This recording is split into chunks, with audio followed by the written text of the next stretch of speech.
Soyez les bienvenus dans cette émission spéciale consacrée à nos modes de travail.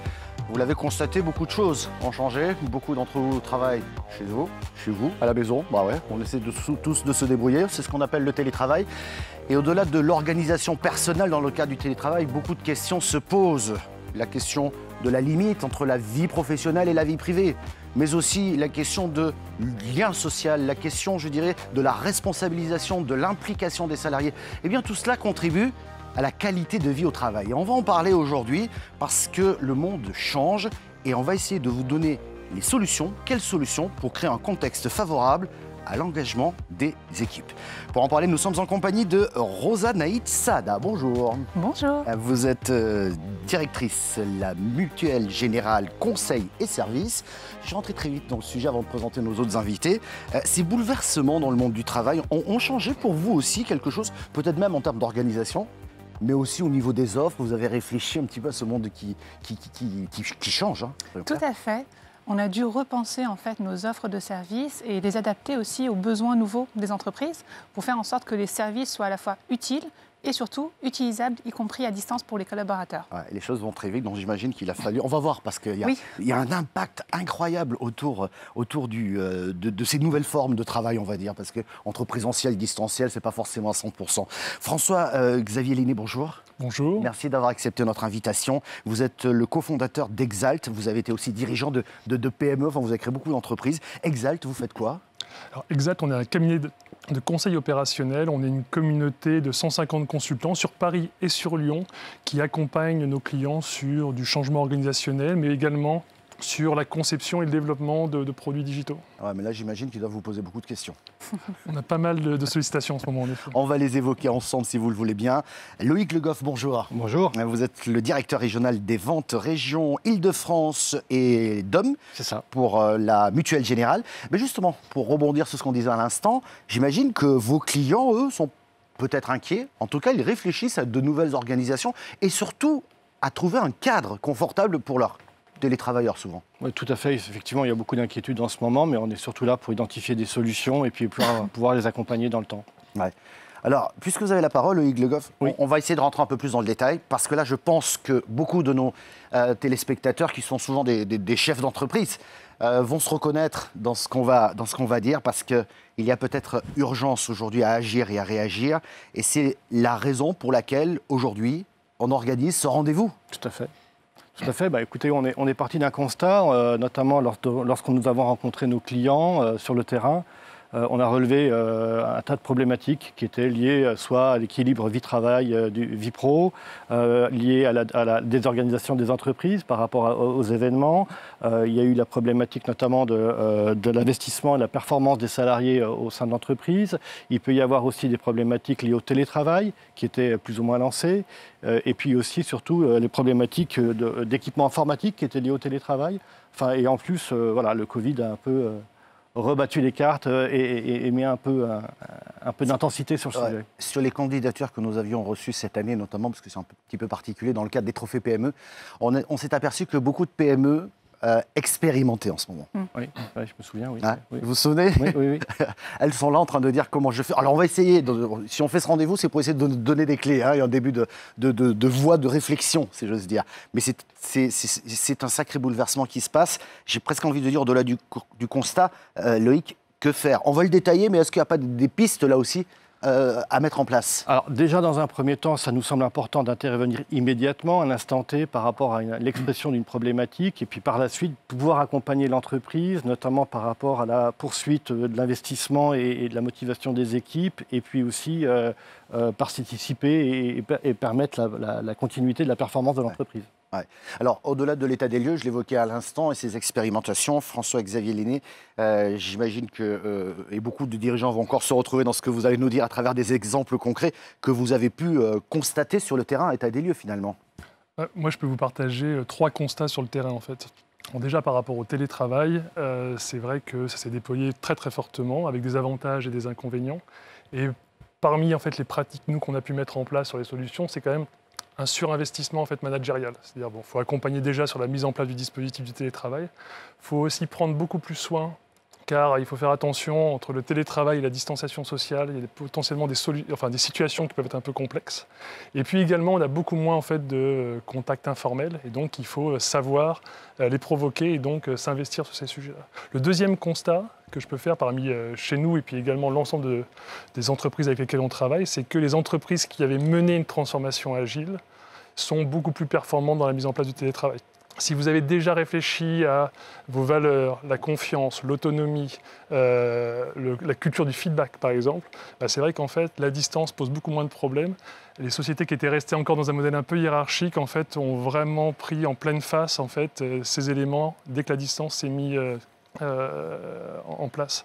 Et peut-être le troisième constat qui est peut-être un peu plus personnel, c'est que l'état de crise sanitaire, j'ai trouvé, avait redéveloppé une prise de conscience sur des enjeux sociétaux et environnementaux que je retrouvais beaucoup plus à l'époque sur des jeunes générations, la génération Greta en fait, qui était vraiment baignée dans la transition énergétique. Alors que là, c'est beaucoup plus répandu. Et là, ça questionne peut-être sur la mission de l'entreprise, sur ces enjeux-là, qui seront également générateurs de sens en fait, pour les employés, afin de réconcilier leur envie et ce que fait l'entreprise. C'est intéressant ce que vous dites là parce que, encore une fois, hein, je me souviens de ces différents témoignages, et Loïc Le Goff les a vus aussi. Il y avait beaucoup d'entrepreneurs qui nous disaient « mais c'est bien beau ce que vous dites là, mais je commence par quoi ?» Et là, vous venez de me donner une clé, c'est-à-dire déjà de réfléchir peut-être à ma raison d'être. À quoi je sers finalement? Point de départ. Ensuite, comment je peux impliquer mes équipes dans la manière dont elles travaillent. Vous me coupez si je me trompe, mais je fais un résumé de ce que j'ai vu. La clé est là, c'est l'implication des équipes par rapport au sens de chacun, dans le sens de la mission, par rapport à la mission sociétale de l'entreprise. Oui, puis ensuite, comment on incarne aussi cette raison d'être. Ça rejoint ce que vous disiez. Hein, vous avez dit sur management, c'est ça? Sur plus d'investissement du manager en tout cas. Et par rapport à ce que vous disiez, c'est extrêmement important ces histoires de définir sa raison d'être. Parce que si on veut de l'autonomie d'un collaborateur, et notamment de l'autonomie à distance, il faut qu'il ait les clés en fait, de décision, savoir qu'est-ce qu'il va faire de cette autonomie. Et donc, c'est cette raison d'être, cette vision qui va l'aider justement à s'orienter dans la bonne direction. En fait. Qu'est-ce qui se passe sur le terrain? Là, vous avez parlé de vous. C'est quoi les mots MAUX que vous avez pu voir? Est-ce que c'est... Bon, on vient de le voir, hein, problème de distance, ça on l'a évoqué.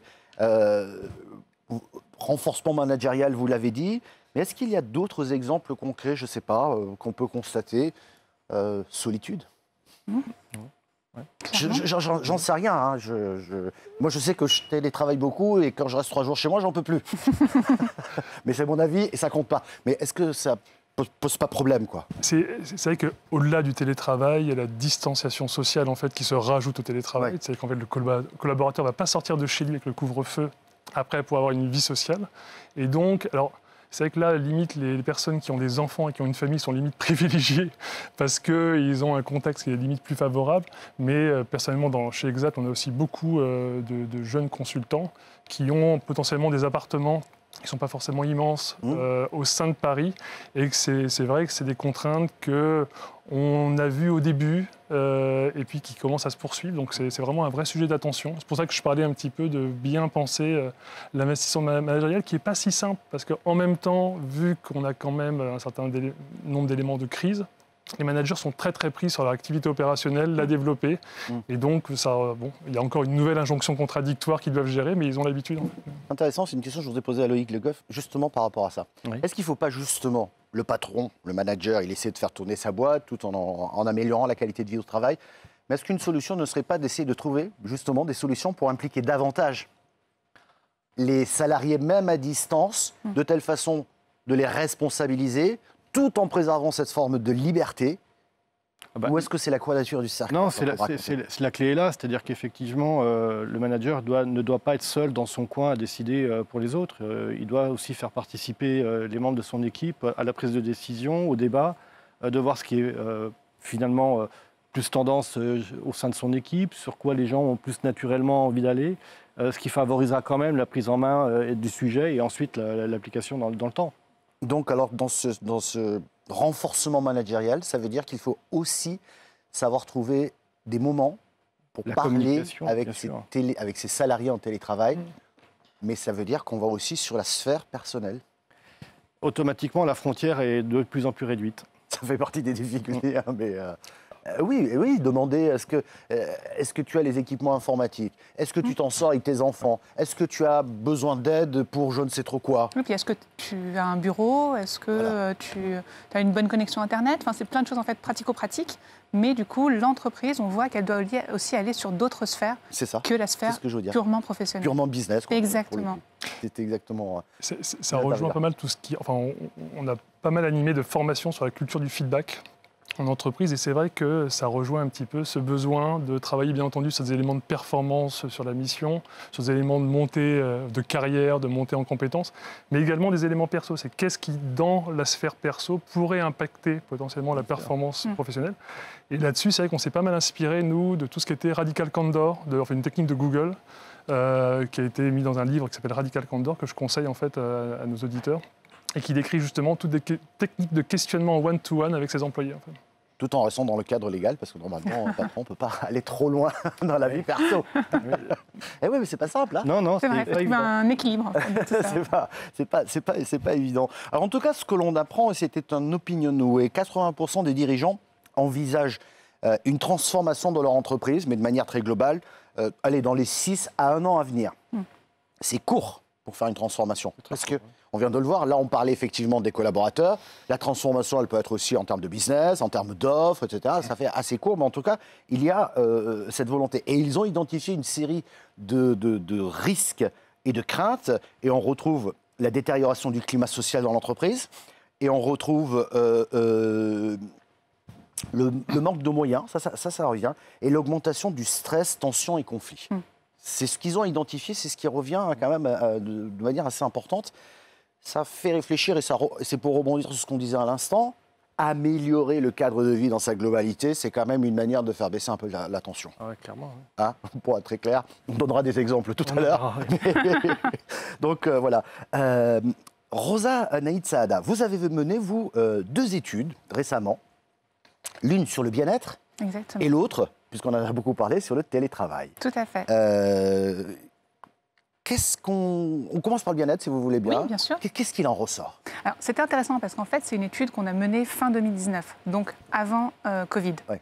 Et on a voulu tester un peu des services auprès des entreprises, et notamment cette notion de qualité de vie au travail. Et on l'a testé aussi auprès des collaborateurs. Et ce dont on s'est rendu compte, c'est que de manière unanime, les salariés étaient demandeurs et les entreprises avaient aussi commencé à mettre en place des services pour justement alléger cette charge mentale des collaborateurs qui existaient déjà. Et beaucoup d'entreprises, en fait, nous ont dit ce que j'aimerais, moi, c'est être accompagnée pour pouvoir encore plus mettre en place des services et surtout bien identifier les besoins de mes collaborateurs. Parce que, comme l'a dit François-Xavier Lenné, il faut aussi savoir s'adapter aux besoins de chacun. Et on n'a pas tous le même type de collaborateurs, on ne travaille pas de la même façon, les secteurs d'activité aussi impactent. Donc il y a aussi ce besoin vraiment d'accompagnement dans le choix des meilleurs services. Et ensuite, on a refait une deuxième étude. Attendez, juste sur celle-là. Ça m'interpelle pas mal, parce que ça sous-entend, les entreprises ont envie, les collaborateurs ont envie, et il y a un problème de passerelle par moment. Alors c'est comment on fait?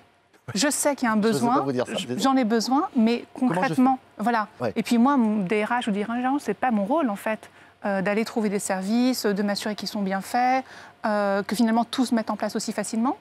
Et c'est là aussi où la Mutuelle Générale Conseil Services en fait a créé Flex. C'est vraiment dans cette idée d'accompagnement. On va en parler parce que là pour le coup, c'est une offre globale. Parlons du télétravail alors. Qu'est-ce qu'il en ressort de cette étude? Alors, du coup, pendant le confinement, on a souhaité aussi refaire une étude dont les chiffres sont sortis en fin d'année dernière autour du télétravail et encore des services. Et donc l'idée, c'était d'interroger des TPE et PME pour savoir s'il y avait des entreprises qui avaient mis en place du télétravail. Donc là, on s'est rendu compte qu'il y en avait quand même 9 sur 10 qui déclaraient en avoir mis. Et là où c'est intéressant, c'est qu'on en a 85% d'entre elles qui souhaiteraient le faire perdurer après. Donc on voit en fait que ce n'est pas juste, entre guillemets, un phénomène de mode ou en tout cas mis en place sous la contrainte. Les entreprises ont vu aussi que c'était un petit peu le sens de l'histoire et que c'était un modèle qui pouvait être aussi gagnant-gagnant à condition qu'on apporte aussi un ensemble on va dire de confort pour accompagner les collaborateurs. Ouais, et je comprends d'autant plus les craintes ou les peurs parce que ça va très vite. Exactement. Là ça s'est fait un petit peu à force marché. Donc, exactement. Je peux comprendre qu'il y ait davantage d'inquiétude. François-Xavier Lenné, la crise a été un accélérateur, mais vraiment, dans ce changement. Parce on disait avant la crise sanitaire que toutes les entreprises devaient se transformer. Ça vous fait sourire. Oui, c'était incantatoire, oui. Non, mais c'est vrai. Oui, c'est vrai, c'est vrai. Et celles qui l'ont fait, pour le coup, ont mieux survécu, si j'ose dire. Bon. Durant cette période, en se digitalisant déjà, et peut-être en adoptant un mode de travail plus agile que les autres. Mais là, aujourd'hui, on change tout, si j'ose dire. Il y a l'outil de l'entreprise, donc le business, mais il y a aussi l'outil social, entre guillemets, si je peux l'appeler comme ça, les collaborateurs. La crise et les contraintes en général, c'est toujours... ça génère des contraintes, mais c'est également vecteur d'innovation et d'accélération. Parfois même, on les provoque. Le hackathon, c'est un peu ça, en fait. C'est mettre une situation de crise pour générer l'innovation. Moi, je peux vous parler, en fait, d'une expérience avant le Covid. On a accompagné un grand groupe dans leur transformation vers l'agilité, avec du télétravail. Et c'est vrai que, comme vous le disiez, on rencontrait des résistances, les gens hésitaient. Il y avait potentiellement des promoteurs, mais également des détracteurs. C'est vrai que la crise oblige en fait à passer. Et donc, en fait, on passe ce cap de résistance. Et là, on peut vraiment tester les choses. Après, toute la complexité, c'est une fois qu'on a vraiment expérimenté, c'est faire héberger dans chaque entreprise les bonnes pratiques. Qu'est-ce qu'on a envie de retenir et le faire perdurer dans le temps. Et ça, c'est l'exercice des managers qu'il faut faire maintenant, en fait. Ouais. Pas rester dans une situation de crise, mais revenir, en tout cas, sur une phase d'expérimentation et d'émergence de pratiques qu'on va faire durer. Ouais, ça sous-entend quelque part, comme il va se faire, je crois, pour les étudiants, d'avoir peut-être un référent dans l'entreprise, justement pour que le manager ou le management puisse s'appuyer sur des réformes. Je ne sais pas, j'essaie juste de trouver des clés, parce que là, on découvre tout, mais c'est peut-être une première solution pour essayer de à peu près maintenir ce lien humain. Quoi. Créer de la proximité aussi. Créer de la proximité. J'ai un client... Pardon. Oui, non, mais allez-y. Non, j'ai un client qui a fait ça, en fait. Il a remis une couche, en fait, de community manager au-dessus de ses outils collaboratifs.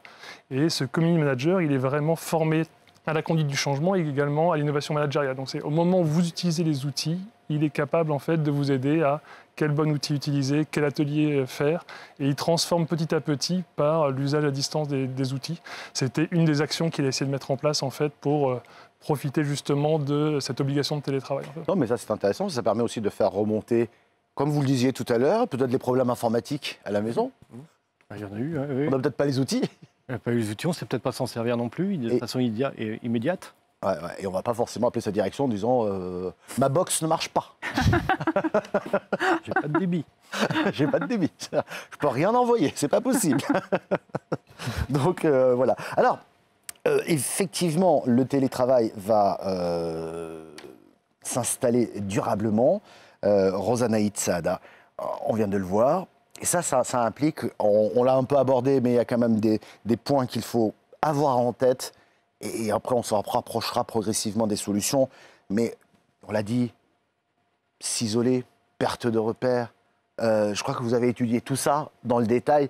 J'ai presque envie de dire, pour me donner le profil du télétravailleur et de toutes ces difficultés qu'il peut rencontrer.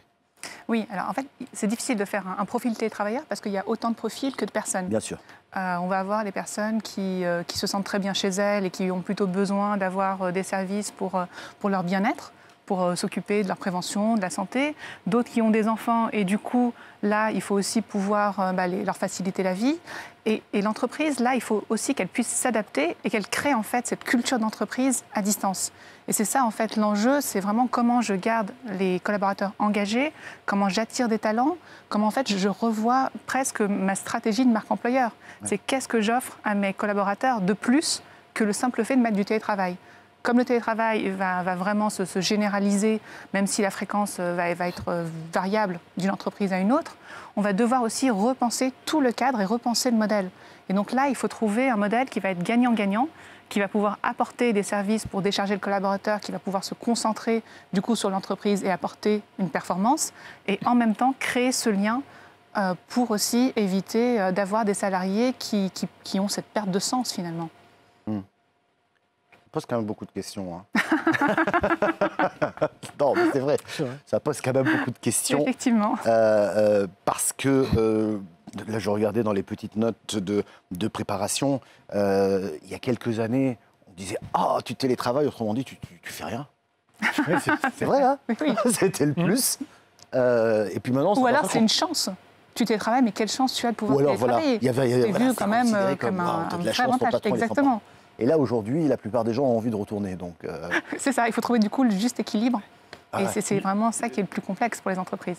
c'est clair. Il y a même des entreprises, par rapport à ce que vous dites, qui ont changé leur vocabulaire. Je crois que c'est le mot que vous avez utilisé en introduction, c'est plutôt que télétravail, ils utilisent le travail à distance pour justement enlever le mot télé qui donne une image un petit peu d'oisiveté, alors que c'est vraiment pas le cas.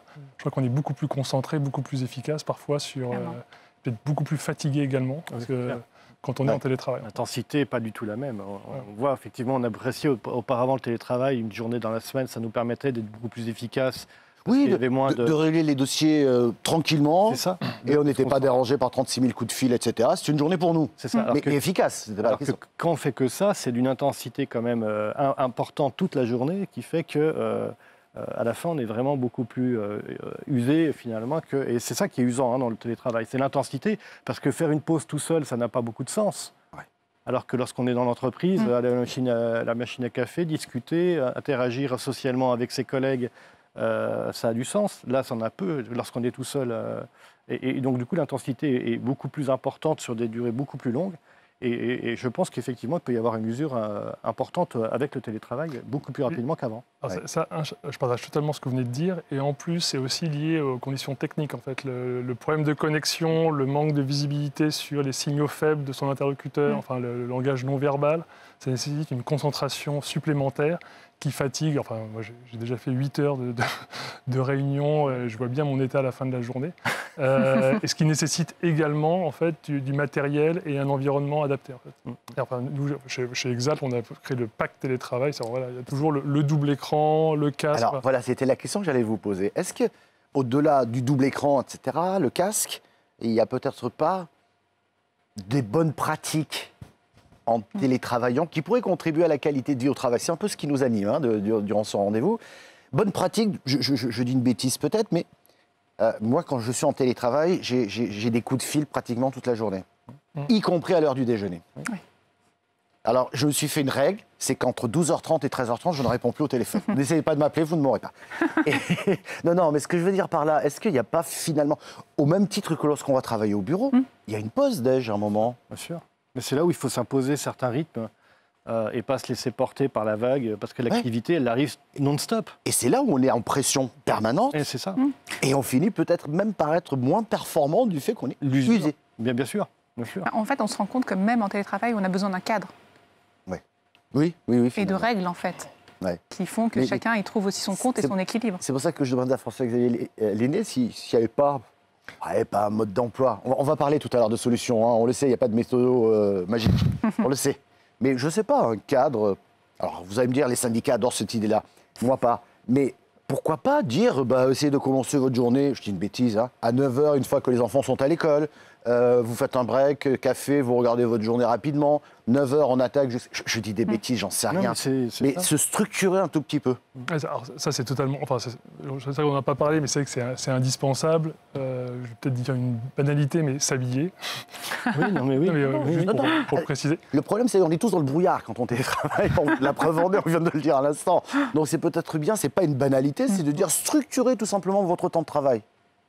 Enfin, je pense. La structuration, je pense que se mettre en tenue, avoir un lieu réservé, c'est-à-dire vraiment se dire avoir un bureau. C'est qu'en fait, moi, je me suis acheté un bureau chez moi, c'est vrai que ça m'a changé vraiment les conditions, parce qu'on sent que quand je quitte le bureau, je sors du travail, vraiment, Ouais. alors que c'est pas le cas sur une table de salle à manger. Et puis après, on a testé des choses qui n'ont pas fonctionné, dont je vous en parlais. Typiquement, avoir une room ouverte toute la journée où on peut échanger, en fait, comme si on avait un appel en permanence où on peut échanger avec ses collègues. Ça n'a pas forcément fonctionné. On a mis d'autres choses en place, comme des challenges qui nous ont beaucoup plus ressoudés, en fait. Donc voilà, il y a des choses à trouver, il y a des tests à faire. Mais ça dépend également, en fait, comme je disais tout à l'heure, de la connaissance que les membres de l'équipe ont entre eux et de la mode de fonctionnement précédent également. Ouais. C'est la culture d'entreprise, finalement, aussi. On rejoint la culture d'entreprise. Mais c'est là est toute la difficulté, c'est comment la préserver, cette culture. Oui, et puis pour les nouveaux arrivants aussi. Oui. Comment on intègre aussi de nouveaux collaborateurs et comment on leur instigue finalement cette culture d'entreprise à distance. Là, il y a aussi un vrai challenge. C'est vrai que les nouveaux arrivants qui sont arrivés dans l'entreprise en mars 2020... On en a certaines. Oui, on en a Vous en certains, avez oui. C'était le cas, moi, dans mes équipes personnellement. Wow. J'en ai 2 qui sont arrivés cette année, notamment sur des segments haut de gamme, plutôt sur mesure. Ouais. Alors l'interaction, la montée en compétences, l'intégration d'un nouveau collaborateur, plus l'intégration au sein des équipes, c'est hyper compliqué. Donc il a fallu multiplier les interactions, les échanges, de façon à ce qu'ils puissent trouver leur place et que voilà, ça n'a pas été simple. Nous, on avait déjà un parcours en fait qui était un peu distanciel. C'est des actions à faire parce qu'on a la chance, on a des consultants qui étaient déjà sur le site de nos clients, on avait déjà une distance. Ouais. Par contre, on a dû réfléchir à la journée d'intégration. C'est en fait, on a 3 mois d'intégration, un parcours, une journée complète en fait pour repartager les valeurs de l'entreprise. Et c'est vrai que 8 heures, toute une journée en fait en télétravail, c'était compliqué à animer. Et on a trouvé quelques petites astuces pour avoir des moments privilégiés. On s'est inspiré de Cyril Lignac, par exemple. Entre midi et 2, on a un associé qui vient préparer une recette de cuisine, les autres peuvent la suivre, et ça crée un échange en fait autour d'un sujet qui n'a rien à voir avec le travail, pour pouvoir discuter entre nous et commencer à se connaître en dehors en fait, du cadre de travail. En fait, vous recréez des moments informels. Des moments informels. Alors, Cyril Lignac, c'était vraiment une belle opportunité. J'en profite pour le remercier. Et aussi, par exemple, on avait aussi des mises en situation pour aider le consultant vraiment à comprendre un peu ce qu'il allait vivre en mission. Et donc là, on a dû recréer des pièces de théâtre à distance. Alors, ça peut être du dessin animé. Enfin voilà, on a essayé de recréer des ateliers comme ça pour animer avec des tableaux à distance qui fonctionnent bien également. Ouais, j'aime bien parce que finalement, chacun explore de nouvelles pistes et voit ce qui peut être effectivement, qui peut renforcer même à distance cette cohésion d'équipe, Complètement. Cohésion sociale. François-Xavier Linet, maintenant on va rentrer un peu dans le... J'allais dire dans le vif du sujet, on est déjà rentré dans le vif du sujet. Et il y a tellement de choses à dire parce qu'il y a tellement de facettes sur ces questions-là. Alors après, on a bien remarqué que beaucoup explorent.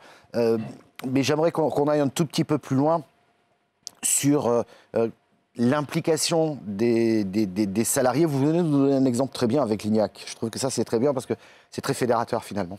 Chacun dit j'ai fait la recette, j'ai joué le jeu, etc. Mais d'accord, il n'y a pas de méthodologie, on l'a déjà dit. Mais est-ce qu'il y a peut-être quelques étapes que le manager pourrait mettre en place, toujours dans cette volonté, effectivement, d'améliorer la qualité de vie au travail, sachant qu'on ne travaille pas de la même manière. Et après, on parlera des solutions un peu plus concrètes. Clairement, je pense que Rosa a présenté un certain nombre de solutions. C'est vrai que là, je peux vous parler un petit peu comment un manager pourrait mettre un mode plus collaboratif dans ses équipes pour favoriser le travail. Donc, vous l'avez dit, il n'y a pas de méthodologie. Après, la bonne nouvelle, c'est qu'il y a énormément de boîtes à outils quand même. En fait, si vous regardez tout ce qui est innovation managériale, il y a beaucoup d'ateliers, beaucoup d'outils qui peuvent vous permettre justement de favoriser ce mode collaboratif. Après, l'approche doit vraiment s'adapter à la culture de votre entreprise parce que, au-delà d'une équipe, ça peut vraiment toucher la posture du manager, votre culture RH, la position des rôles. Enfin, tout ça va bouger au fur et à mesure que vous vous transformez. En fait. Je vous ai parlé tout à l'heure d'une petite action de transformation chez un de mes clients avec le community manager. J'ai d'autres managers qui commencent aussi à mettre juste des instances, par exemple, de « demandez-moi ce que vous voulez ». Alors c'est Ask Me Anything en anglais et on anime ça souvent en mode... on a des techniques très efficaces pour animer ce genre de réunion pour que ça soit très très rythmé. Et ça permet déjà de repérer dans l'équipe qui est moteur, d'où viennent les idées, commencer à avoir un vrai échange. Et donc, avec les gens qui sont moteurs, on peut déjà commencer à faire bouger les choses. En fait. Donc là, c'est des petites techniques que certains clients mettent en place. Ensuite, vous parliez de raison d'être. Moi, je peux vous parler un petit peu de comment on avait construit ça et co-construit ça sur Exalt. C'est vrai qu'on a travaillé sur notre raison d'être qui était grandir ensemble et faire grandir notre écosystème. Et par rapport à tout ça, la chose qui était très importante, c'est notre dispositif de learning, chose qu'on a totalement co-construit avec nos consultants.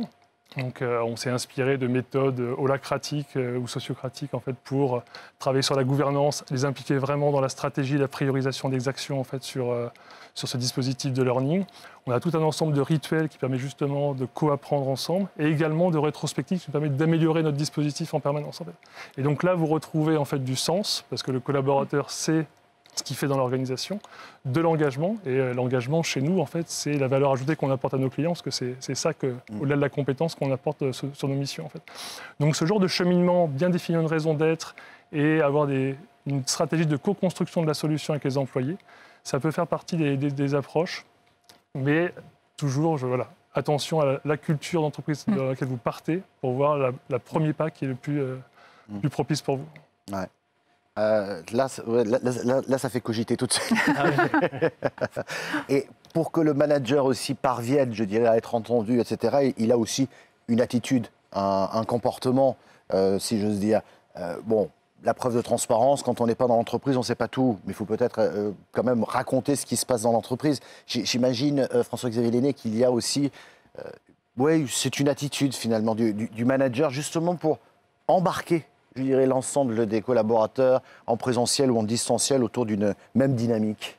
Il y a toute une formation certainement à donner aux managers, parce que dans les organisations classiques, on pourrait dire qu'il y a une culture du contrôle en fait, de la part des managers. Et là, on est en train de passer dans un mode collaboratif. Donc il faut développer son écoute. Ça peut être de l'écoute active, ça peut être la culture de feedback, comme j'en ai parlé. Ça peut être des techniques de communication non violente qu'il faut vraiment bien maîtriser. C'est aussi en fait, une attention en fait, pour vraiment aller sur le terrain. Et toujours bien réfléchir qu'est-ce que je fais en fait de mon côté, à quel moment je suis sur le terrain, comment je repasse ces messages-là en fait, et comment j'arrive à poser un cadre où il y a une certaine confiance sur la capacité à échouer, la capacité à proposer des idées. Voilà, je maintiens un cadre en fait de confiance, et c'est ça en fait que le manager doit trouver. Et sur lequel il est important de l'accompagner, parce que c'est loin d'être simple. En fait. Ouais, quand on disait qu'il y avait plusieurs facettes, pour le manager, c'est carrément au-delà du business qu'il doit faire, c'est aussi une nouvelle attitude à adopter, accepter cette part de liberté, parce qu'on l'a un peu vite oublié, mais à l'époque, on disait qu'il y avait un jour de télétravail quand on vous l'accordait. Oui. C'était... Oui, clairement. Donc, c'est un luxe. C'est un luxe, comme on le disait tout à l'heure. Maintenant, Et après, la difficulté aussi pour les entreprises aujourd'hui, c'est qu'il y a des modes hybrides aussi au sein d'une entreprise. Parce que là, on parle des entreprises qui font du télétravail pour l'ensemble des collaborateurs, mais parfois, on a des collaborateurs qui doivent être sur des chaînes de production ou qui doivent absolument venir sur le site, et en même temps, des collaborateurs qui sont, eux, en télétravail. Donc, c'est aussi comment je crée une culture, comment je propose un cadre qui soit favorable pour ces deux populations qui sont très différentes. Ouais, c'est clair. En tout cas, on a remarqué qu'il y avait beaucoup de questions sur l'environnement dans le cadre du télétravail. Enfin, dans ces nouvelles façons de travailler, vous le disiez, c'est peut-être pas à 100% non plus. Oui. C'est ça. Oui, c'est ça. Je pense. Il ne faut pas dans l'excès inverse, finalement. Le 100%, moi, j'y crois pas. Je le dis très clairement. J'y crois pas. Et puis même, la plupart, on le voit sur différentes études actuellement, la plupart des collaborateurs veulent au moins revenir un jour par semaine dans l'entreprise, ou alors par équipe, comme il se faisait au début. Donc, mais ce que je retiens, c'est qu'effectivement, c'est une vision globale qu'il faut avoir de l'environnement de ce salarié aujourd'hui, que ce soit à la maison quand il travaille à la maison, que ce soit à l'entreprise, que ce soit par rapport à son organisation personnelle, aller chercher les enfants, les devoirs, avoir un espace bureau, tout le monde ne l'a pas, avoir le matériel informatique qui va bien. Et puis après, il y a les tracas, je dirais, de la vie quotidienne. C'est ce que disait tout à l'heure François-Xavier. Qui viennent se greffer sur le boulot que l'on fait à la maison. Quoi. Et maintenant, il va falloir qu'on se partage entre le collectif, qui était notre principal intérêt, et aussi l'individu. C'est-à-dire qu'effectivement, il va falloir regarder autant d'importance l'un à l'autre, et dans l'ensemble de ces interactions personnelles, de façon à s'assurer que chacun trouve du sens et s'inscrive dans l'action collective. Ouais. Donc, c'est un enjeu aussi business, c'est-à-dire que maintenant, ce qu'on dit, c'est qu'il faut mettre en place une symétrie de l'attention, c'est-à-dire porter autant d'attention à ses clients qu'on en porte à ses collaborateurs, si on veut que les collaborateurs délivrent le meilleur service à ses clients. Oui, d'ailleurs, on parle d'expérience collaborateur aujourd'hui. Oui, au-delà des séances clients. Donc, on voit qu'il faut aussi montrer des marques d'attention pour ses collaborateurs et qui sont tout aussi importants que ses clients. Et comme on le dit souvent, des collaborateurs heureux, c'est bon pour le business. Bien sûr. C'est un cercle vertueux, en fait. Complètement. S'ils sont heureux, ils sont engagés, donc ça apporte de la performance à l'entreprise et c'est parfait. Donc, on a bien compris qu'il faut les impliquer, Alors peut-être leur parler un peu différemment, essayer de trouver des espaces pour pouvoir leur parler peut-être un peu des difficultés qu'ils rencontrent, pour briser justement ce sentiment d'être isolé et coupé de tout, de la vie des entreprises. Mais tout ça, ça règle pas tout. Vous voyez où est-ce que je veux en venir? Je crois que je vois. Parce que vous avez travaillé, vous vous êtes dit, après tout ce qu'on vient de voir, qu'est-ce qui pourrait apporter un plus pour soulager finalement les personnes qui travaillent en distanciel, en présentiel, en 100% distanciel, etc. Au-delà de la couverture de ce que vous faites à la Mutuelle Générale, c'était d'avoir un peu cette vision, tous les axes qu'on a développés là, de difficultés rencontrées à la maison quand on travaille, qu'on vit là, qu'on dort là, qu'on élève ses enfants là. C'est vrai. Et parfois, on fait même du sport là aussi. Ah, bah, de plus en plus. Alors, vous avez réfléchi à cette solution que là, pour le coup, vous avez sorti très vite. Alors, en fait, on l'avait construite avant même cette période. En fait, on l'avait imaginée en 2019. Donc, on a commencé en fait à construire, développer cette filiale, puisque c'est une filiale qu'on a créée, donc en mode start-up. Et donc, on avait déjà en fait conçu des offres spécifiques autour de la qualité de vie, du bien-être, de comment on peut aider les collaborateurs justement à enlever cette charge mentale, comme vous le disiez. Aujourd'hui, en fait, le bureau, enfin l'appartement, c'est le premier bureau, voire le second. Donc, il était nécessaire d'apporter des services vraiment qui accompagnent au quotidien. Ouais. Et justement, cette solution s'appelle Flex, on va quand même le dire. Alors, exactement, on a créé une marque dédiée. C'est la marque. Ah oui, c'est une marque, c'est important de le dire. C'est Flex. Et en fait, l'idée, tout ça est parti en fait, de plusieurs constats. Déjà, on a eu des entreprises clientes qui nous ont dit moi, j'aimerais bien proposer de faire des services autour de la qualité de vie au travail. J'ai envie aussi de prendre soin de mes collaborateurs. Est-ce que vous avez des solutions? Ensuite, on a fait cette étude BVA. Et cette étude BVA, elle a révélé 3 choses au niveau des dirigeants et des DRH. C'était 3 attentes, 3 enjeux majeurs pour eux. C'était comment je fidélise mes collaborateurs et comment j'attire des talents. Ensuite, comment je crée de l'engagement et comment je le renforce. Et enfin, comment aussi je limite l'absentéisme. Et par rapport en fait, à ces 3 enjeux, on a déjà développé une dizaine de services pour pouvoir répondre à ces enjeux. Et ce qu'on a vu, c'est qu'en fait, en phase de Covid, c'était encore renforcé, puisque non seulement il fallait accompagner le collaborateur dans son quotidien quand il vient au travail, mais là, du fait de l'isolement, il fallait encore plus l'accompagner et cette fois aller un petit peu plus loin sur des sujets qui vont être plutôt liés à sa vie personnelle, à son équilibre de vie et puis à son confort en fait. Comment on apporte un cadre qui soit le plus facilitant possible pour l'accompagner dans le quotidien. Et c'est donc pour ça qu'on a créé Flex et on s'est servi principalement en fait, de la Mutuelle Générale, donc des collaborateurs, où on a pu tester les services in vivo. Et c'est là où on s'est rendu compte des services qui étaient utiles, de ceux qui l'étaient moins, comment on pouvait aussi les améliorer, comment on pouvait communiquer, comment en fait on pouvait accompagner aussi les entreprises. Parce que beaucoup d'entreprises, comme je vous le disais, souhaitent mettre en place des dispositifs, mais elles ne savent pas comment. Et Flex, c'est une offre de service entièrement digitalisée. Donc ça veut dire que c'est accessible à tous, à tout moment. Et le dirigeant, en un clic, il peut mettre en place une offre pour prendre soin de ses collaborateurs. Vous avez utilisé le terme de fidélisation, je trouve ça intéressant quand même. Parce qu'on n'a pas évoqué cette question-là. C'est comme des clients. Mais oui, non, mais oui, et puis fidélisation en son entreprise aussi pour le télétravailleur. Bien sûr. Parce que le fait qu'il soit indépendant, il peut très bien aller voir ailleurs. Enfin, parce que tout simplement, l'employeur n'a pas pris en compte les difficultés que le télétravailleur vit chez lui tout seul. C'est ça. En fait, comme il ne le voit pas, forcément, ça devient virtuel. Et clairement. Ce qui m'interpelle aussi, c'est que vous nous dites que la plupart des employeurs n'arrivaient pas à trouver de solutions. Si, il y en a, mais à mon avis, c'est un mur avec des briques supplémentaires les unes des autres. Il y en a, mais c'est effectivement pas forcément mis à la main d'un employeur. Ouais.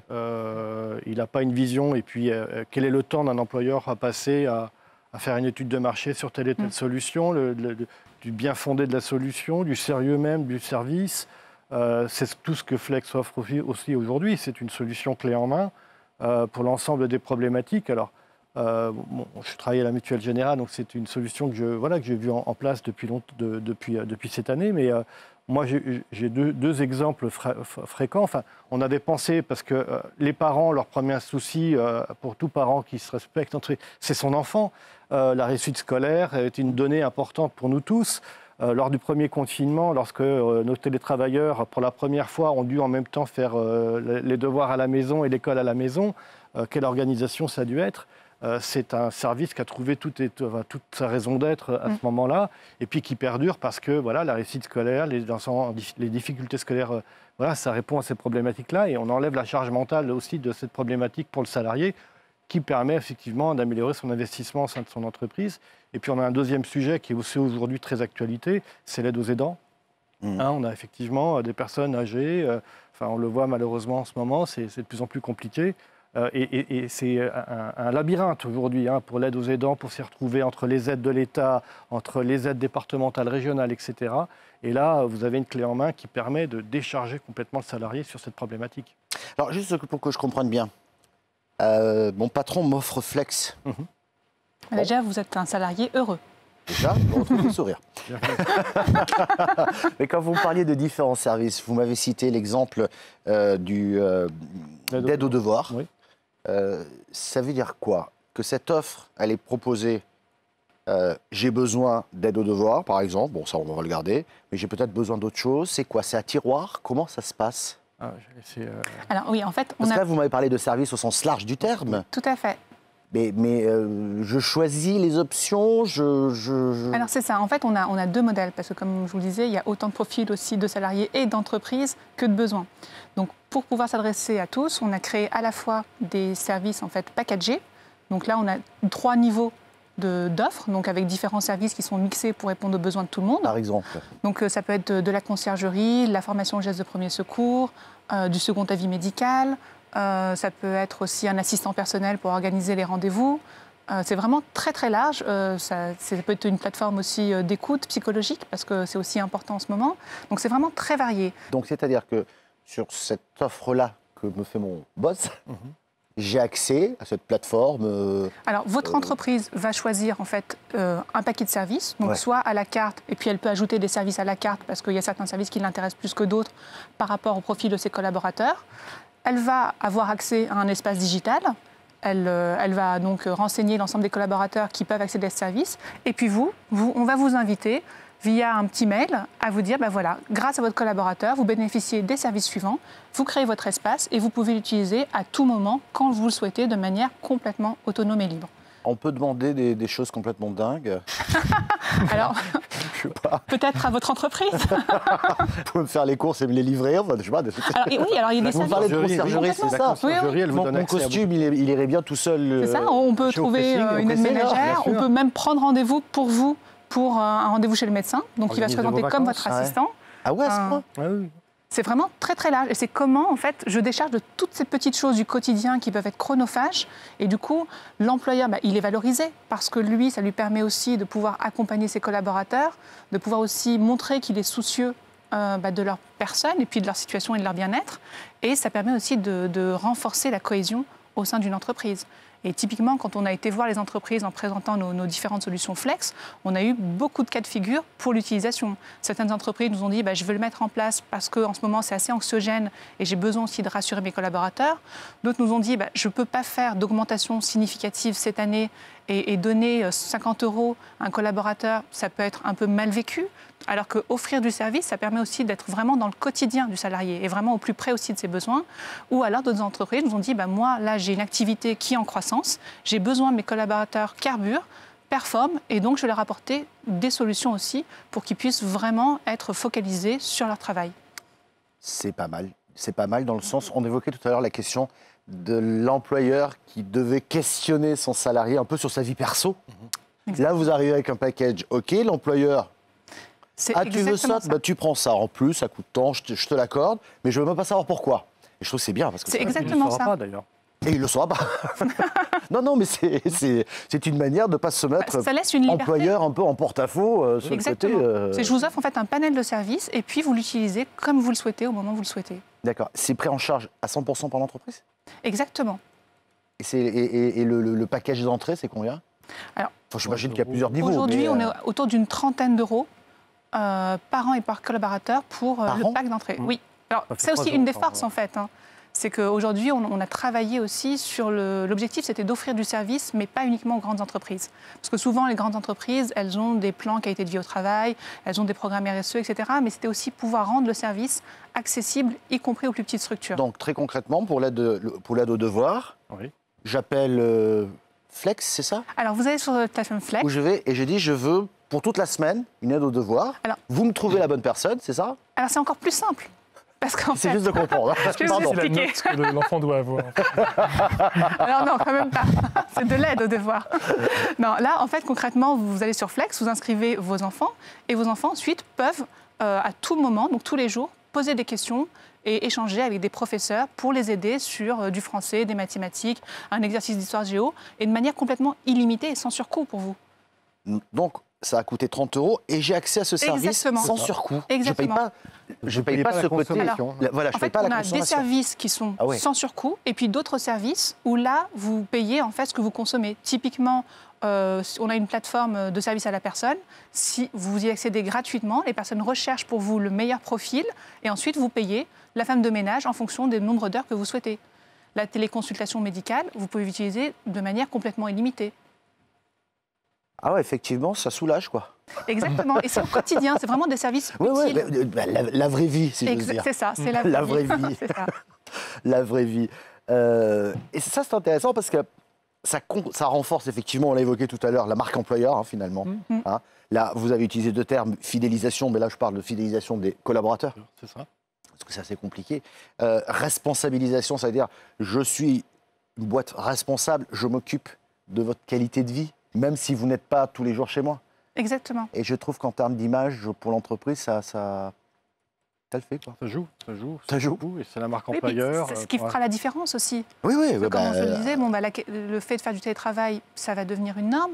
Mais si mon employeur, en plus, me propose des solutions pour me faciliter la vie et tous les jours, là, on retrouve du gagnant-gagnant. Ouais. J'ai bien aimé l'assistance qui peut vraiment compléter justement le rôle du manager en fait sur des sujets qui dépassent totalement le cadre de compétences d'un manager sur des sujets. C'est exactement ça. psychologiques. C'est à la fois le management et la culture en fait de management à changer, et aussi apporter des solutions pratico-pratiques Ouais, bien sûr. du quotidien. On a quelques questions et je vais vous les poser. Il nous reste un petit quart d'heure. Et puis après, on fera le mot de conclusion. On a une question de Thierry. Ça revient toujours. Les visios permettent de maintenir un minimum d'animation, mais ce n'est pas suffisant ni satisfaisant pour personne, nous dit-il. Ces rendez-vous numériques ne remplacent pas le terrain, je confirme, et l'engagement a naturellement chuté. Alors là, ça veut dire qu'il y a quand même un souci. Il s'est dit, j'ai du mal à rentrer.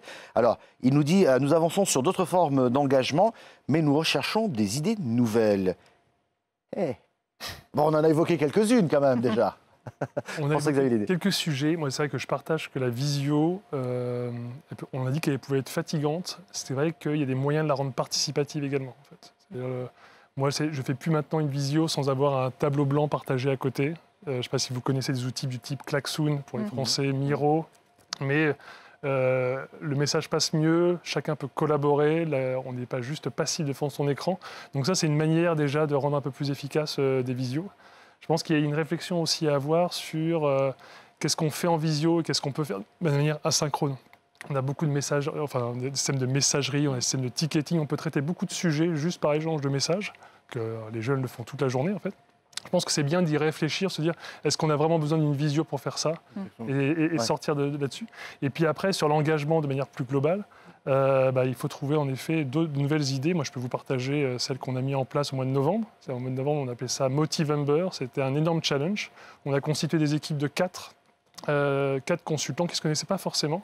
Et chaque semaine, on leur proposait 20 challenges autour de la santé, de l'écologie, du bien-être, différents sujets. Et les défis que l'on leur lançait devaient être postés sur notre réseau social de l'entreprise. Et donc, ça a généré vraiment un énorme engouement. En fait, et en plus, on a pu se connaître sous un angle différent, rééchanger dans les équipes. Donc là, ça a régénéré un petit peu du contact une dynamique, en fait. Et de l'engagement. Alors après, c'est avec nous aussi, chaque semaine, on a des lives qui sont liés à la montée en compétences. Donc on se retrouve autour de sujets assez thématiques. Mais ça peut être des idées de meet-up interne, de qu'est-ce que je fais moi sur mon projet et de régénérer un petit peu du sens ce type de sujet. Je vous ai parlé de Cyril Lignac, manger, cuisiner. Et puis le dernier sujet que je vais peut-être tester au mois de mars, je vous partage l'idée comme ça, c'est se retrouver. Alors, c'est pour une journée de co-apprentissage qu'on fait tous les trimestres. Je ne voulais pas refaire une journée face à une visio de 8 heures. Donc là, j'imagine me retrouver en fait, dans un jeu vidéo. On est en train de travailler sur potentiellement Minecraft pour retravailler justement des pratiques de management, des pratiques de collaboration sur la construction en fait, d'une maison dans Minecraft pour retester nos modes de collaboratif et réimaginer un petit peu des techniques de management. Donc là, on va peut-être passer dans Minecraft prochainement. C'est drôle, on sera tous avec des manettes bientôt. Non, c'est génial. Moi, si je peux juste me permettre pour répondre à cette question, on nous dit souvent, nous, médias, on tient en 1 heure.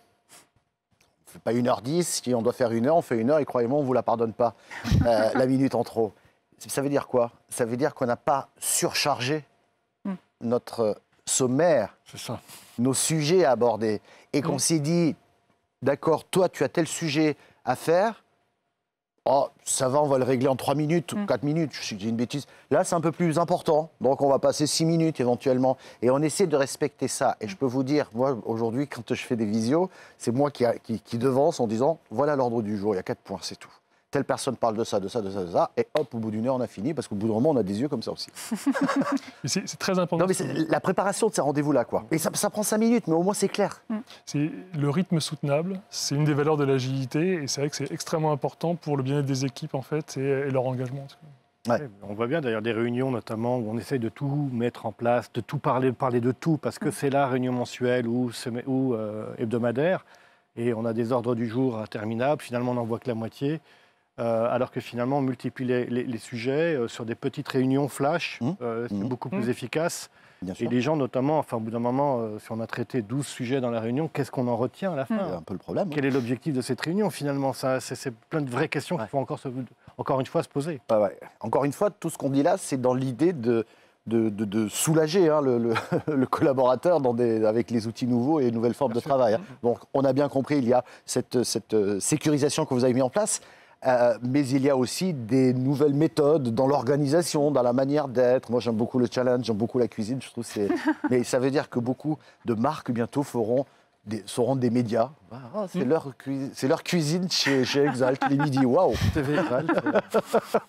Intéressant. On a d'autres questions. La question de Pauline qui nous dit quelles sont les meilleures méthodes de communication pour une entreprise qui fait 100% de B2B. J'ai un peu de mal à comprendre cette question. J'imagine que cette personne cherche, du fait que on est tous en télétravail, peut-être ou pas, en tout cas cherche des outils pour aller toucher d'autres entreprises. On va être clair, on va le regarder simplement. Ouais, c'est ce qu'on a pensé aussi un peu là, sur la prospection. C'est vrai que moi, ça me touche particulièrement parce que j'anime des équipes B2B aujourd'hui. Donc, les meilleures méthodes, ça reste aujourd'hui la prospection, notamment via les réseaux sociaux tels qu'on les connaît, LinkedIn. Il y a aussi d'autres outils qui s'appellent Nomination, mais il y en a d'autres qui permettent d'identifier les interlocuteurs au sein des entreprises, donc d'améliorer, je dirais, l'effet de prospection. Après, à la fin, le reste, le face-à-face n'est pas interdit, n'est pas exclu. Donc, il faut aussi le conserver, notamment dans la phase de closing et d'échange. Après, oui, les réseaux sociaux sont quand même aujourd'hui un moyen de toucher un maximum de gens sur un message identique. Voilà, donc c'est la façon dont je pourrais répondre aujourd'hui sur cette question-là, si elle n'est pas plus précise, quoi. Donc, on constate la même chose, en fait, c'est plus complexe d'accès parce qu'on n'a plus les accueils, parce qu'il faudrait avoir le numéro personnel des personnes vu qu'elles sont en télétravail. Par contre, grâce à LinkedIn, ça marche très très bien. Et une fois qu'on a un contact LinkedIn, on arrive limite plus à avoir des contacts, je trouve, en B2B sur 20 minutes, une demi-heure, parce que ça fait une pause aussi quand on est chez soi. Donc les rapports ont changé par rapport à des rendez-vous en physique, je trouve. On a plus de facilité à avoir des clients parfois. J'espère qu'on aura répondu à Pauline. Juste avant la conclusion, je vous demanderai une réponse rapide parce que ça rejoint un petit peu ce qu'on vient de se dire. On l'a déjà évoqué. C'est une question d'El Hachmi qui nous dit « Existe-t-il des outils numériques pour faciliter l'organisation et l'engagement en distanciel ?» Outils numériques en tant que tels, j'y crois pas trop. En revanche, ce qu'on fait des outils numériques, l'utilisation qu'on en a fait, c'est ce qui permet. Ça, oui. On est d'accord?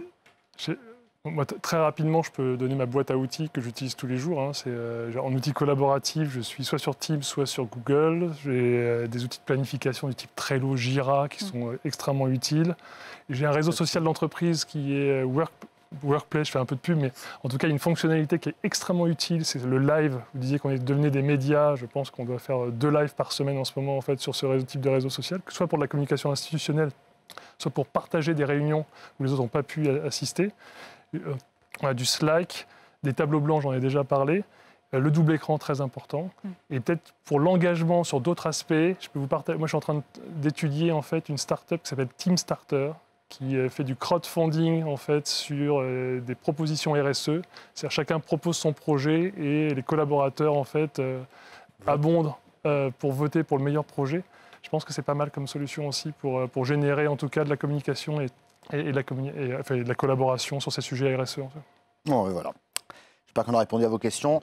Le temps passe vite, hein, déjà. Ça va être l'heure de la conclusion. On va faire un rapide tour de table. Si vous aviez 2-3 conseils ou 2-3 infos ou 2-3 actions peut-être à mettre en place, je terminerai avec vous. Avec plaisir. Hein, voilà. Loïc Le Goff, Oui. qu'est-ce que vous diriez? Je dirais que pour conclure, la co-construction, le partage avec les équipes, l'échange, la communication, c'est ce qui permet de passer ces étapes un peu où tout le monde recherche un peu du sens, a perdu ses marques. Les anciennes méthodes ne sont pas forcément très adaptées à la situation actuelle et puis peut-être aussi à la situation de demain. Donc il faut pas hésiter à remettre en cause l'existant. Et puis si on ne sait pas, nos collaborateurs, pour nous aider, on est toujours plus intelligents à plusieurs. Donc participons, l'intelligence collective, elle est là pour ça. Et puis plus on fait participer les gens, plus on a facilité aussi à retenir leur engagement et à se projeter dans la suite. Donc consacrer du temps, c'est de l'investissement, hein, même si on n'est pas tout à fait dans le cœur du business au moment où l'on parle avec on en gagne énormément. On en gagne énormément après. François-Xavier Lédé, qu'est-ce que vous diriez? J'ai envie de renforcer les messages de Loïc sur le sujet. En fait, c'est vraiment si vous lancez une transformation, il y a une transformation centrée sur l'employé. Tester des choses avec eux, n'hésitez pas aussi à faire évoluer. Et puis, je rejoins sur l'implication. En fait, c'est non seulement du temps. Et puis également, ne pas oublier qu'une transformation, c'est aussi se transformer soi-même. Ce n'est pas uniquement transformer les autres. Et donc là-dessus, notamment sur les managers et les dirigeants, je leur dirais, faites-vous accompagner. Parce que le chemin est très intéressant, il y a beaucoup de valeur, mais vous passerez forcément par des moments de doute au milieu du gué. Et donc c'est bien aussi d'être accompagné pour trouver les réponses aussi au fur et à mesure. Et puis le dernier sujet, c'est aussi prenez soin de vous, parce que je sais que ce n'est pas forcément facile en ce moment pour les managers. Ouais. C'est clair. Je continue. Transformation globale finalement. On sort largement du car business finalement. Oui, parce que là vous dites transformez-vous vous-même, prenez du temps pour vos collaborateurs, prenez du temps pour fournir de nouvelles solutions. Il faut aussi que tout ça fonctionne, tout ça marche. Et voilà, c'est difficile à comprendre parce que jusqu'à présent on disait tiens, ça ne me va pas, on va le transformer comme ça. Et puis voilà, on a fait une transformation. Et là aujourd'hui, tout est imbriqué. Quoi. Ouais. C'est là où c'est. Réfléchir. De manière globale, pour le coup. De manière globale, enfin, un peu ce que vous avez fait d'ailleurs, hein, Rosa. On s'est transformé. La Mutuelle Générale s'est transformée en créant cette filiale et aussi, elle transforme aussi le quotidien de ses clients en apportant des services. Et je pense que c'est vraiment ça. C'est déjà bien identifier les besoins de ses collaborateurs. Parce que comme on l'a vu, il n'y a pas une solution qui permet de tout répondre. Et ensuite, apporter des solutions concrètes.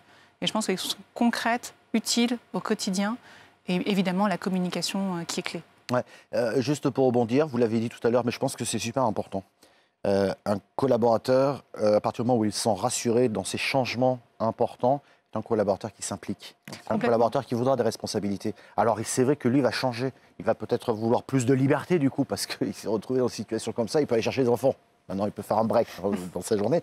Mais c'est super important de se dire que l'approche, la relation qu'il va y avoir, va elle aussi changer. Oui, puis ça veut dire que mon employeur prend conscience aussi que ce n'est pas toujours facile de travailler dans des conditions à distance et puis d'avoir aussi une vie. Parce que donc, trouver ce fameux équilibre vie pro-vie perso, on peut le faire soi-même en tant que collaborateur, mais si en plus on a l'entreprise qui s'implique pour nous faciliter les choses, c'est encore mieux. Ouais.